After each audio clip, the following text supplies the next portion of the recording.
I'm your host, Logan23. You're joining me for Vampire Girl 2, Chapter 9. The ballroom is all but empty now, leaving only your small gaggle of allies. Varys departed shortly after the other druids and the gathered fae, but the vampires remain huddled in a corner, bickering with each other. You sit with Dirk, and despite Orin's coaxing, Madrid remaining at an empty table nearby. At least I learned one thing after all this. Dirk is pretty okay when we're both drunk. You hold your goblet up and tap the side with a discarded fork, making a crystal ring. It's empty. He nods somberly and refills your wine, topping off his own as well. This night wasn't all bad, at least Ash was vibed. Madrid stayed and proved her loyalty.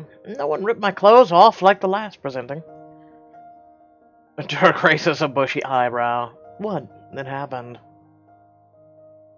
You are still royalty regardless of what the other druids say. No one would dare touch you in such a way. I'll drink to that. The two of you tap your goblets together in a toast. Hey, I'm not breaking any laws, am I? What's the legal drinking age here?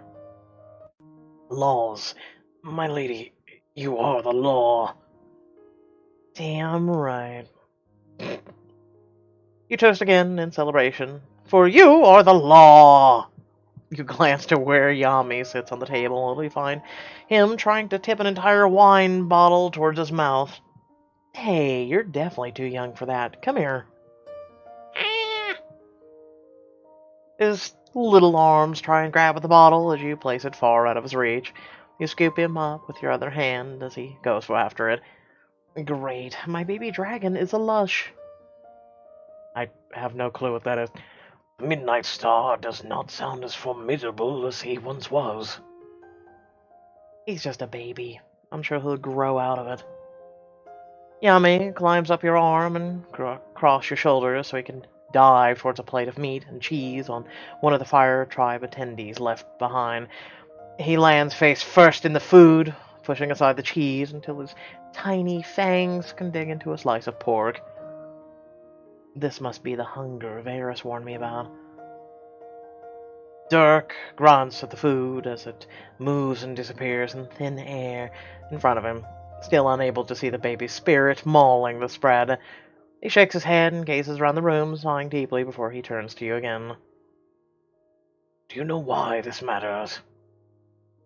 Why, what matters? This. He waves his arm in the air as if encompassing to everything. You, the Midnight Star, everything. Honestly, who cares? What I really want to know is why that Orin guy is such a jerk. I thought your druids would be glad I'm back. Dirk sighs and shakes his head. Orin is an angry man. After his sister was taken as a slave, he wanted nothing more than retribution. Instead, he ended up sleeping in a tree somewhere and woke up to a world full of fey slaves. Ouch. Dirk points at you and nods, downing the rest of his wine. You sigh and look to Madrid, who still sits alone. Her dress is streaked with ash and splattered wine from the fight between the druids. She looks crushed. Who was Orin to her? Long ago, they were what we call Karossi, spirit of heart. What, like soulmates? He nods, staring sadly at the Fey woman. Exactly. Those who share the deepest, most beautiful bond two souls can share. So, what happened to make them break up? It's a complicated situation. Madrid waited for Orin's awakening for many, many years, but Orin asked her to make a choice. Either be with him and support his rebellion, or stand with the Midnight Star. She chose me. Rise from the table, overwhelmed by your feeling for Madrid. She gave up reuniting with her soulmate out of faith in someone she doesn't even know. It's a tough one. Couldn't do that. I don't have that kind of faith.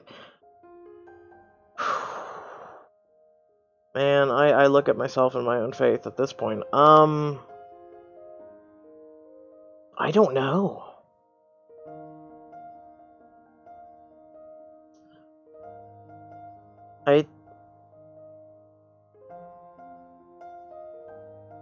I'm gonna go with, I don't think I could. My faith is not as strong as it once was because of things. Yami clambers up onto your shoulder as you leave Dirk to join Madrid at her table. As you approach, she gives you a weak smile. When did she start wearing white? The conflict she was wearing black. Anyway, I'm sorry tonight did not go as we hoped. Don't worry about that right now. Are you okay? She begins to nod, ready to give a polite yes, but her eyes fill with tears. I apologize for showing such emotion. It is unseemly. No, don't apologize for that. It is fine. It's so hard to stay strong in my faith when I... She reels back and shakes her head, stopping herself from finishing the sentence. Oh, I get it. She's putting her whole heart into supporting me, but I can't even see Yami. She loves Yami more than anything, more than her own Karashi, her soulmate. You know what? I'm gonna do it. Yami, reveal yourself. You offer your hand to Yami, who climbs on your shoulder into your palm. Why don't we give her a little love? What? Yami hops from your hand to the table and crawls towards Madrid, peering up at her face as he approaches her. The baby dragon glows for a moment, and Madrid gasps. I can see him. She gingerly extends a hand, and Yami licks her fingers before hopping up to her shoulder.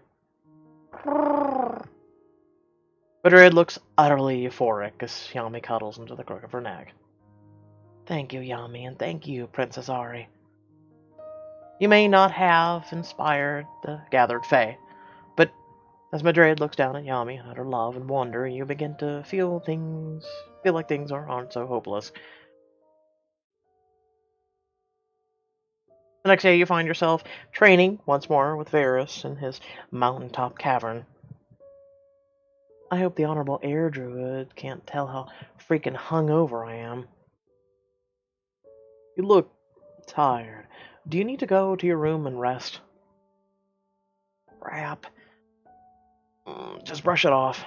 I'll be fine. Varus frowns and shakes his head. Leave. I have no time to train someone unprepared. As much as I'd love to crawl back into bed, I need to master this illusion thing. I'm staying. Teach me how to hide my fey form. Instead of arguing further, Varus grins at you. His smile is dazzling and warm. I am glad to see you're committed, and not easily intimidated. He traces a symbol in the dirt between you, and as he whispers to it, the symbol is replaced by a small pool of water. How did you do that? You will learn in time. First, the illusion. Do you remember the incantation?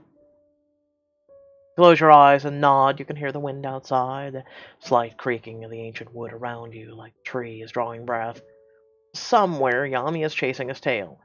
His tiny claws scrape against the hard ground.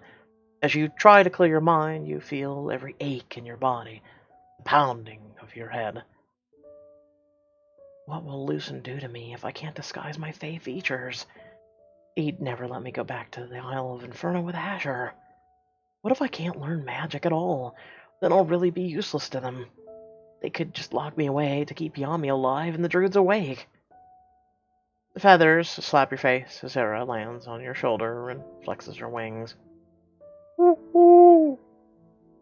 Hey. She wants you to focus. So do I. Clear your mind. Hal hops down to her druid side as you suck in a deep breath. Solar.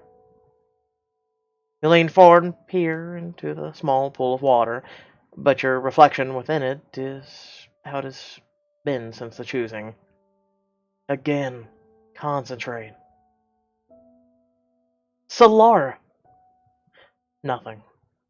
Your heart begins to sink as you remember how easy Varus insisted the spell would be.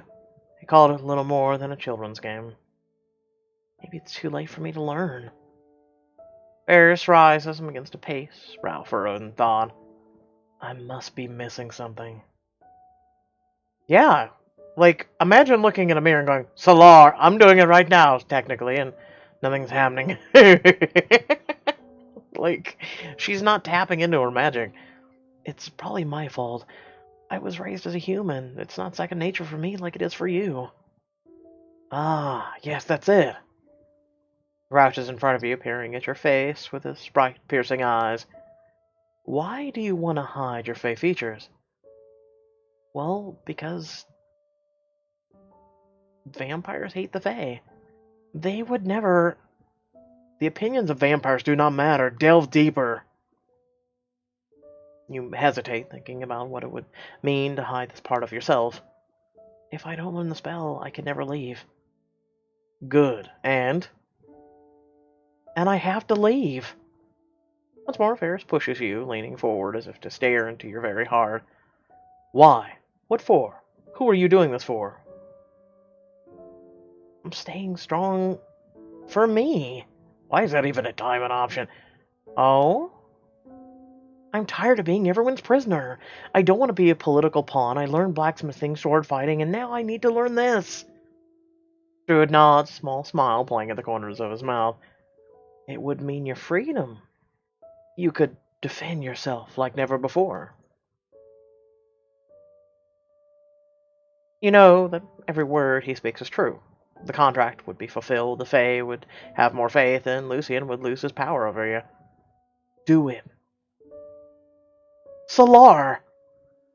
The Druid gestures to the pool before you, and you lean forward to inspect your reflection. Your human face stares back.